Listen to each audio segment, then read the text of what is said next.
Young money. The pillion in my dreams, my eyes in my BS. Trying to my shoes, kuruwa to my smells. Dakaroka boys kajisgazi kari nice. Nasindri kupisa kutofura sunrise. Usajise pressure kana pas na chono keta. Akadira nasindri kufila better. Energize better call me go off a feature. Gastuna kirokos pane bright future. Tripa party. Makoso aji waina. Tripa party.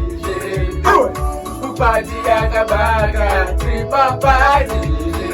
Iwe. Unuweze akuspakwa, tripa party. Iwe. Party akabaga. Pane mapenzi akatsuka, wawa wakatsuka, nyama yakatsuka, Jesu wakatsuka. Tozi tangi za. Tisubaridzi vedandi. Tistova tova.